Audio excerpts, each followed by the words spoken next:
बिस्मिल्लाहिर्रहमानिर्रहीम। अच्छा जी, आपके क्विज़ का क्वेश्चन नंबर 1 और आपके हैंडआउट का क्वेश्चन नंबर 57 पढ़ते हैं। क्या कह रहा है कि एबीसी लिमिटेड अंडर टू का contract with Yamin limited whereby ABC limited would produce and sell 24,000 units to Yamin limited during the year. The sales will be in two phases. Initially 15,000 units will be supplied in 2 months time the remaining units will be supplied। मतलब sir जिस दिन हमने contract किया उस दिन हम 15,000 units provide कर रहे होंगे और उसके 2 महीनों के बाद हम अपने रिमेनिंग 9,000 यूनिट्स सेल करेंगे। ठीक है जी। The contract price is decided to be ₹1.728 million. अच्छा, अगर मैं इस चीज़ को कंसिडर करूँ तो 24,000 यूनिट्स इन टोटल मैं सेल कर रहा हूँ। ठीक है, और इसके लिए मैं प्राइस चार्ज कर रहा हूँ 1.728 मिलियन की। तो इस हिसाब से सेलिंग प्राइस पर यूनिट कितनी बनती है मेरी? 72 पर यूनिट। ठीक, पर यूनिट मैं 72 रुपीज़ चार्ज कर रहा हूँ। अच्छा, यहाँ पे अगर कॉस्ट की कोई एंट्री नहीं दी हुई तो कॉस्ट की कोई एंट्री पास नहीं करेंगे, कोई मसले वाली बात नहीं। फिर उसके बाद बोल रहा था company delivered 15,000 units on April 12 2019 and the remaining units were agreed to be delivered on 12 July 2019। The company's year end is 30 June 2000। अच्छा जी, रिक्वायरमेंट में बोला गया है कि journalize all of the above cases. 4 cases आपको टोटल दिए हैं। पहले केस से स्टार्ट करते हैं। अच्छा, केसेस स्टार्ट करने से पहले मैं अगर एक जर्नल एंट्री बनाऊं 12 अप्रैल 2019 को एक एंट्री तो मैं पास कर चुका हूँ। किस चीज़ के लिए? तो 12 अप्रैल को मैंने 15,000 यूनिट्स डिलीवर कर दिए अपने कस्टमर को, तो इसकी तो एंट्री मैं पास कर लूँगा। ठीक। अच्छा, एक ही चीज़ साथ में और बोलिए कि the contract price is decided to be ₹1.728 million और the price will be settled at the end of the contract. मतलब रिसीवेबल एक क्रिएट करूँगा मैं, अकाउंट रिसीवेबल डेबिट और सेल्स क्रेडिट। 15,000 यूनिट्स मैंने इन टोटल सेल किए, पर यूनिट प्राइस मैं 72 चार्ज कर रहा हूँ, तो 1.08 मिलियन मेरा सेल्स बुक हो गई। ठीक है जी। अब इसके बाद मैं आता हूँ अपने केसेस पे। पहले केस से स्टार्ट करते हैं। अच्छा, केस 1 बोल रहा है कि on 1 June 2019 the company was approached by the customer to add 6,500 units to the contract at a price of ₹75 per unit which is also the market price. ठीक हो गया जी। The customer requested the company to deliver 10,000 units on 21 June and remaining units on 12 July. ठीक। Sir modification, अच्छा ये सारे के सारे केसेस मॉडिफिकेशन से रिलेट करते हैं, तो हम एक छोटा सा मॉडिफिकेशन का रिव्यू भी देख लेते हैं। अच्छा जी, मॉडिफिकेशन सर हमारे पास होती हैं 2 टाइप की। ठीक। पहली, change in scope of the contract. Change in scope से मुराद सर मतलब मेरे जो प्रॉमिस्ड गुड्स एंड सर्विसेज हैं या प्रॉमिस्ड कंसिडरेशन है, इनके अंदर अगर चेंज आएगा तो वो change in scope of contract कहलाएगा। ठीक है। अच्छा, दूसरी कौन सी टाइप है मॉडिफिकेशन की? दूसरा है change in price. In 2 changes को मैं मॉडिफिकेशन के तौर पे ट्रीट करता हूँ। ठीक है। अच्छा, अगर चेंज इन प्राइस की ट्रीटमेंट चेक करूँ मैं, ट्रीटमेंट इसके बारे में बताऊँ तो सिंपली चेंज इन प्राइस को आप ट्रीट करते हो प्रोस्पेक्टिवली। प्रोस्पेक्टिवली मतलब सर गोइंग फॉरवर्ड जो जैसा भी आप कॉन्ट्रैक्ट परफॉर्म कर रहे होगे उसी में सिंपली आपने एडजस्ट करके देना होगा। मतलब अब अगर लेट से डिसाइड हुआ कि भाई जो फ्यूचर की जो प्रोडक्ट्स हैं उनकी प्राइस 5 रुपये से कम पे बेची जाएगी, तो फ्यूचर की प्रोडक्ट्स आप 5 रुपये कम पे बेच रहे होगे। अगर लेट से बोला गया कि भाई जो पुरानी प्रोडक्ट्स हैं उस पर 5 रुपये का डिस्काउंट दिया जाएगा, तो पुरानी प्रोडक्ट्स के ऊपर आप 5 रुपये का डिस्काउंट दे रहे होगे। मतलब जैसी आपको इन्फॉर्मेशन गिवन होगी आप सिंपली उसी तरीके से उसको ट्रीट कर रहे होगे। ठीक है। अच्छा, change in scope of contract, ये थोड़ा सा एक्सपेंड करते हैं इसको। स्कोप ऑफ कॉन्ट्रैक्ट की अगर मैं बात करूं तो हमारे पास यहाँ पे 2 कंडीशंस कंसिडर की जाती हैं। पहली कंडीशन है कि हमारी गुड्स अगर डिस्टिंक्ट हैं और हमारी सेलिंग प्राइस या transaction price stand alone selling price के बराबर हैं, तो modification shall be treated as separate contract. Separate contract की मुराद सर कि एक कॉन्ट्रैक्ट तो आपका चलता हुआ आ रहा है। अगर इसी केस की बात करूं मैं एक कॉन्ट्रैक्ट आपका चलता हुआ आ रहा है 24,000 यूनिट्स का अपने कस्टमर से, एक नया कॉन्ट्रैक्ट आपने मज़ीद मॉडिफिकेशन कराई 6,500 यूनिट्स की, तो सर इसको मैं as a separate contract treat कर रहा हूँ। मतलब पुराने वाले कॉन्ट्रैक्ट की ट्रीटमेंट अलग चल रही होगी, उसकी अकाउंटिंग अलग चल रही होगी, और नए वाले कॉन्ट्रैक्ट की अकाउंटिंग अलग चल रही होगी। ठीक है। दूसरा केस क्या होता है sir change in scope of contract में, कि आपकी गुड्स डिस्टिंक्ट हो लेकिन आपकी transaction price stand alone price को रिप्रेजेंट ना करती हो। अगर ये वाला केस है कि आपकी transaction price stand alone price को रिप्रेजेंट नहीं करती, तो इस सूरत हाल में आप क्या करते हो, termination of old contract and formation of new contract at an average rate. मतलब पुराना कॉन्ट्रैक्ट आप कंसिडर करते हो कि जितना परफॉर्म हो गया वो उतना ही था, मतलब उतनी ही हमारी ऑब्लिगेशन थी, वो हमने सेटिस्फाई कर दी, और अब गोइंग फॉरवर्ड जो मॉडिफिकेशंस आई हैं वो और remaining of the previous contract में ऐड करके सिंगल कॉन्ट्रैक्ट के तौर पे ट्रीट कर रहे होंगे। ठीक है। अभी केसेस इनके देखते हैं तो समझ में भी आएंगी ये चीज़ें। पहला केस अगर मैं सॉल्व करना शुरू करूँ, सर ओरिजिनल कॉन्ट्रैक्ट था 24,000 यूनिट्स का eight the rate of ₹72 per unit. फिर उसके बाद मॉडिफिकेशन आई, इसमें मैंने बोला कि आप 6,500 यूनिट्स मज़ीद ऐड करें, और कैसे ऐड करें, eight a price of ₹75 per unit which is also the market price, तो at the rate of ₹75 per unit ये मॉडिफिकेशन आई। ठीक। अच्छा, इस वाले कॉन्ट्रैक्ट में से मैं 15,000 ऑलरेडी सेल कर चुका हूँ, तो रिमेनिंग 9,000 की परफॉर्मेंस ऑब्लिगेशन यहाँ पे बाकी है, और 6,500 की परफॉर्मेंस ऑब्लिगेशन अभी ऐड हुई। तो अगर मैं इसकी एंट्रीज पास करना शुरू करूँ तो 1 जून 2019 को मैं अपनी एंट्री क्या पास करूँगा, सर गुड्स मेरी डिस्टिंक्ट हैं, transaction price stand alone price को रिप्रेजेंट करती है, तो क्या करूँगा मैं, पुराना वाला कॉन्ट्रैक्ट पुराना वाला अलग चलता रहेगा, और नया वाला जो कॉन्ट्रैक्ट है उसको मैं अलग ट्रीट करूँगा।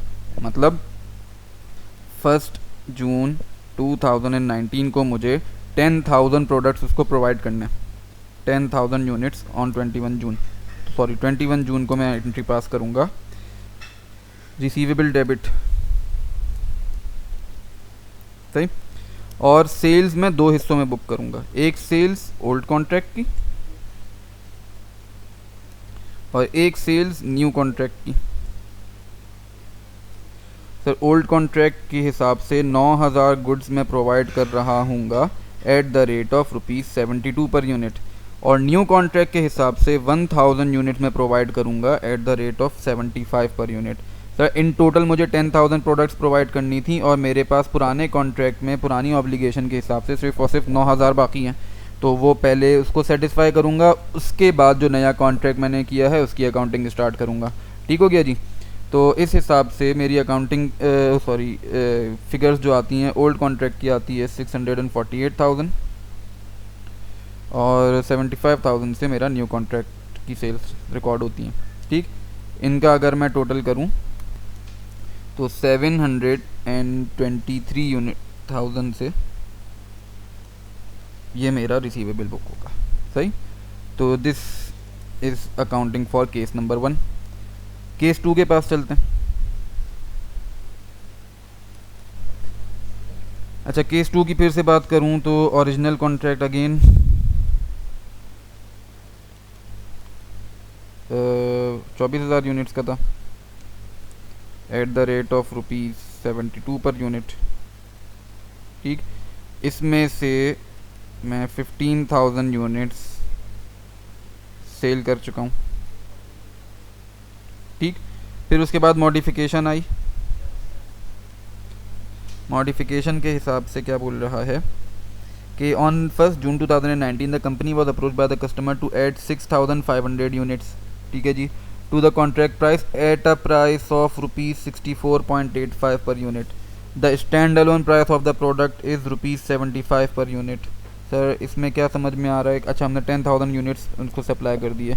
हमारी जो न्यू मॉडिफिकेशन आई है उसके हिसाब से, जो मॉडिफिकेशन आई है उसके हिसाब से हमें 6,500 यूनिट सेल करने हैं, ठीक। और इनके लिए प्राइस डिसाइड हुई है 64.85 पर यूनिट की। हालांकि मार्केट प्राइस कितनी है? ₹75 पर यूनिट। तो सर गुड्स तो मेरी डिस्टिंक्ट हैं, लेकिन क्या मेरी price stand alone selling price को रिप्रेजेंट कर रही है? नहीं कर रही, नहीं कर रही। तो इस सूरत हाल में क्या करेंगे sir? Termination of the old contract and formation of a new contract and at an average rate. इसका मतलब कि जितना कॉन्ट्रैक्ट मैं आज तक परफॉर्म कर चुका हूँ, जितना कॉन्ट्रैक्ट मैं आज तक परफॉर्म कर चुका हूँ, कंसिडर किया जाएगा कि यही मेरा ओरिजिनल कॉन्ट्रैक्ट था, सही। और जो रिमेनिंग अब मॉडिफिकेशन आई है, इस कॉन्ट्रैक्ट में से 9,000 की ऑब्लिगेशन रहती है, प्लस 6,500 न्यू कॉन्ट्रैक्ट की मॉडिफिकेशन के बाद ऐड हुई है। तो इस पूरी ऑब्लिगेशन को मैं एक न्यू कॉन्ट्रैक्ट के तौर पे ट्रीट करूँगा, ठीक है। तो अगर इसकी मैं रिकॉर्डिंग शुरू करूँ तो सबसे पहली चीज़ इसके लिए मुझे क्या चाहिए होगी? एवरेज रेट चाहिए होगा। एवरेज रेट निकालने का तरीका total future sales over total future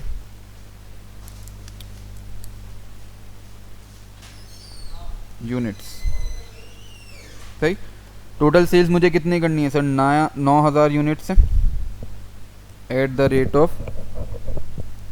₹72 per unit, multiply by 6,500 at the rate of ₹64.85 unit.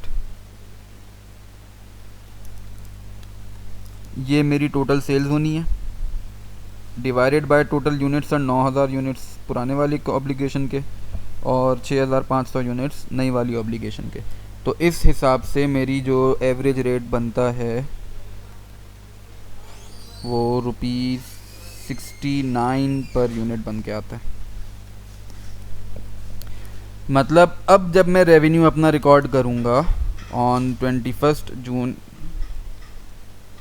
2019, अब जब मैं अपना रेवेन्यू रिकॉर्ड करूँगा तो that will be at a cost at a selling price of ₹69 per unit. Sales में record करूँगा अपनी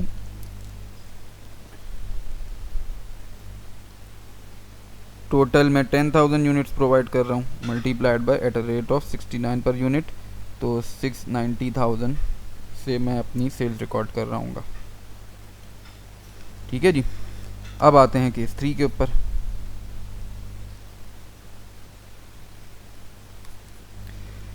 case 3 में क्या बोला? On 1 June the customer was approached the customer approached the company and informed the units already delivered to the customer contains defects। ठीक हो गया। the units that are yet transferred will be error free। तो sir जो पुराने हमने 15,000 units भेजे थे उसमें गलतियाँ थी, उसमें ख़राबियाँ थी।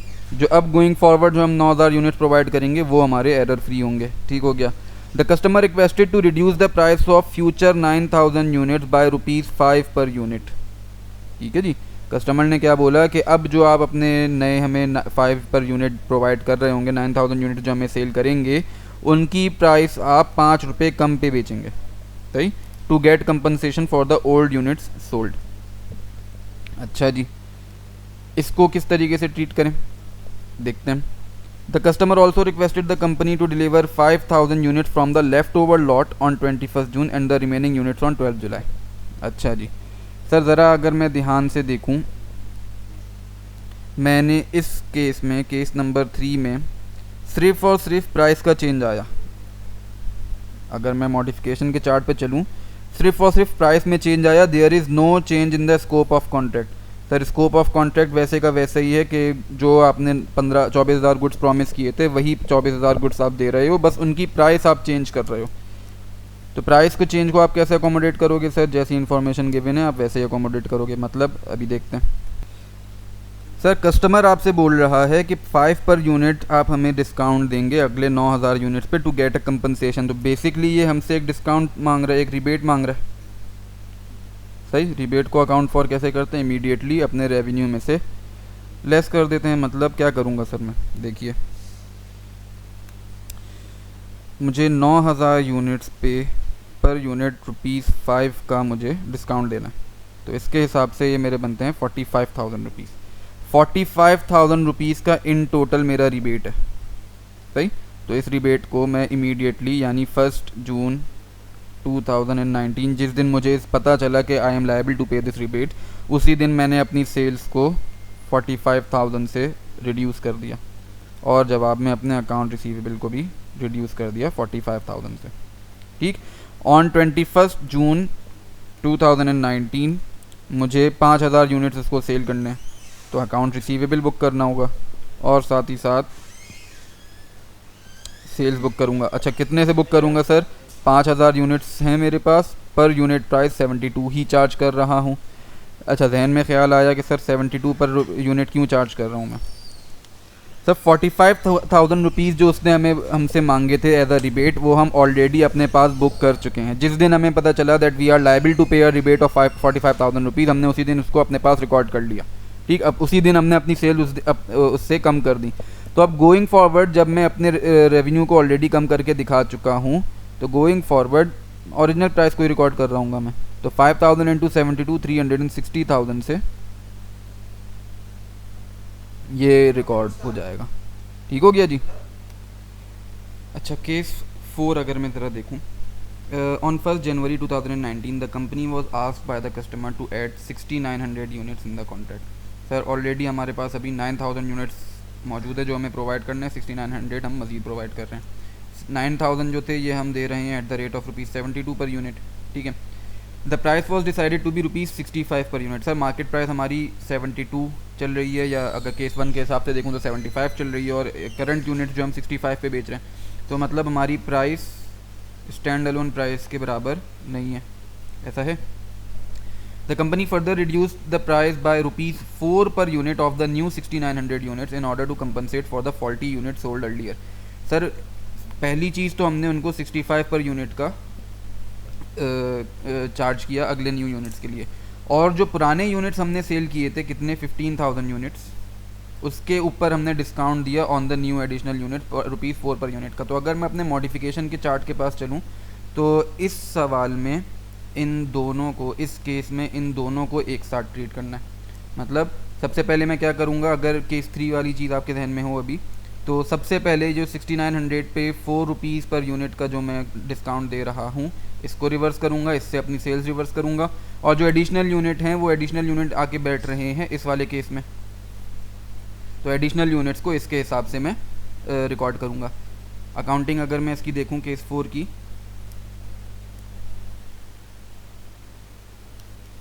केस 4 की अकाउंटिंग कुछ इस तरीके से होगी कि सबसे पहली चीज़ तो मुझे एवरेज रेट मालूम करना है।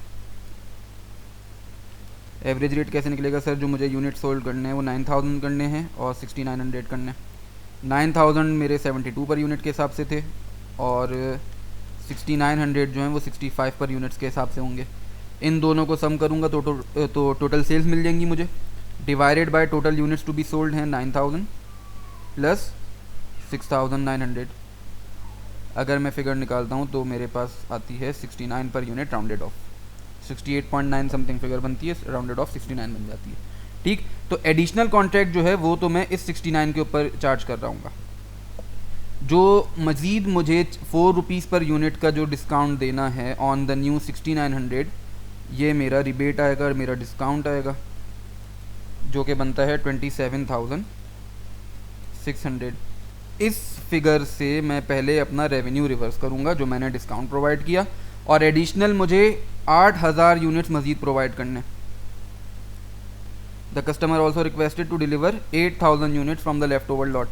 8,000 यूनिट जो मुझे मज़ीद उनको प्रोवाइड करने हैं उसको मैं रिकॉर्ड कर रहा हूँगा at the rate of ₹69 per unit, ठीक है। तो अगर मैं इसकी एंट्री बनाऊँ, 1 जून को मैंने रिबेट दिया 2019 को, जो इसकी फिगर एंट्री में बनाऊँगा सेल्स डेबिट, अपनी सेल्स रिवर्स कर रहा हूँ मैं 27,600 से, और अकाउंट्स रिसीवेबल मैं क्रेडिट कर दूँगा जो 27,600 से, ठीक हो गया। फिर उसके बाद 21 जून 2019 को मैं अगली एंट्री पास करूँगा अपनी अकाउंट रिसीवेबल डेबिट और sales credit. Sir total 8000 units मुझे सेल करने हैं eight the rate of ₹69 per unit. तो ये मेरे पास फिगर बन के आती है 552,000 रुपीज़ से ये मेरी न्यू कॉन्ट्रैक्ट की सेल्स रिकॉर्ड होंगी। उम्मीद है सर ये समझ में आया होगा। एक छोटा सा रिव्यू फिर से करा दूं। पहले केस में क्या था सर, पहला केस हमारा इस चार्ट के इस वाले पोर्शन में फॉल कर रहा था। दूसरा case termination of old contract and formation of a new contract at an average rate था। तीसरा case only change in price था और चौथा केस इन दोनों को मिला के बनाया गया था। ठीक है जी, उम्मीद है सर ये सवाल आपको समझ में आया होगा।